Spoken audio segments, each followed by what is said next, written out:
Hi, I'm Kiran Bangalore. I'm a Senior Program Manager in the Storage and File System team in Windows. Today I get to show you the improvements we made to CheckDisk in Windows 8. We're using two identical systems. The one on the left is running Windows 7 and the one on the right is running Windows 8.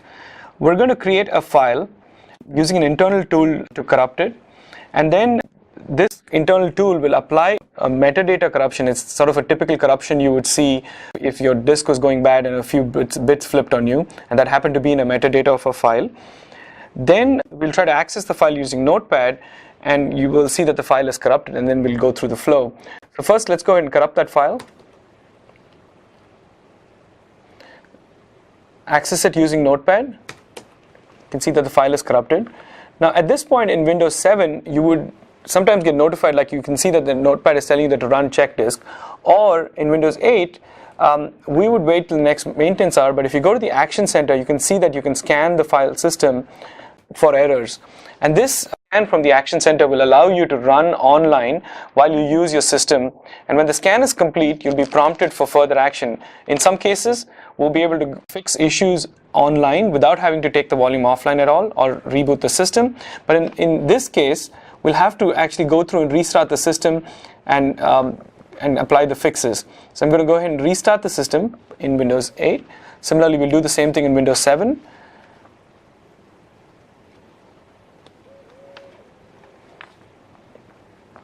This is a kind of corruption we can actually spot fix. We can actually fix this kind of corruption in less than a second. It's really hard to catch that we're even doing a fix up in Windows 8 during startup, but we'll try to in this time. It's coming up.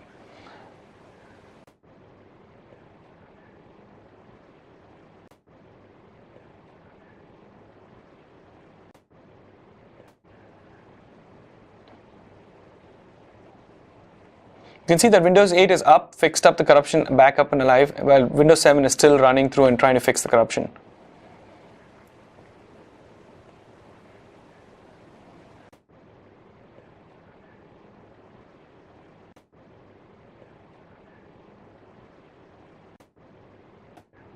We're going to apply the same corruption to a data drive, the P drive, and then we'll start a video to show that we can keep the volume accessible in Windows 8 while we're running a scan, whereas in Windows 7 we'll have to actually take the volume offline to go do a check disk. Let's go ahead and start by corrupting the drive, P. This is the same corruption we applied in the earlier experiment. Then we're going to open it up in Notepad to show that the corruption exists. At this point, the Action Center would tell you to go run a scan. Before I run the scan, I'm going to open up the video. The video playing.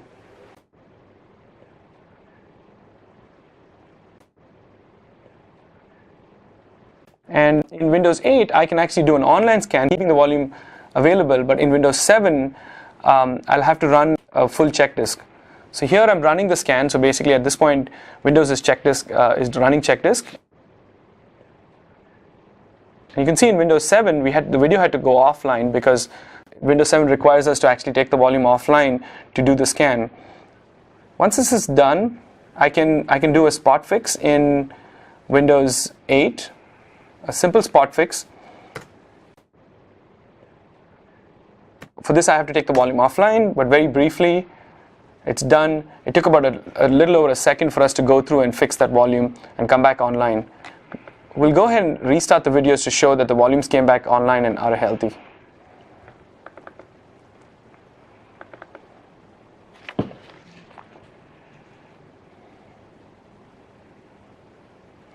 There you see both the volumes are back online. In this video, you saw the changes we made to CheckDisk and availability in Windows 8. We hope that you don't run into a corrupted disk, but if you do, the new CheckDisk is available for you as part of the consumer preview builds. Please try it. Thank you for your time.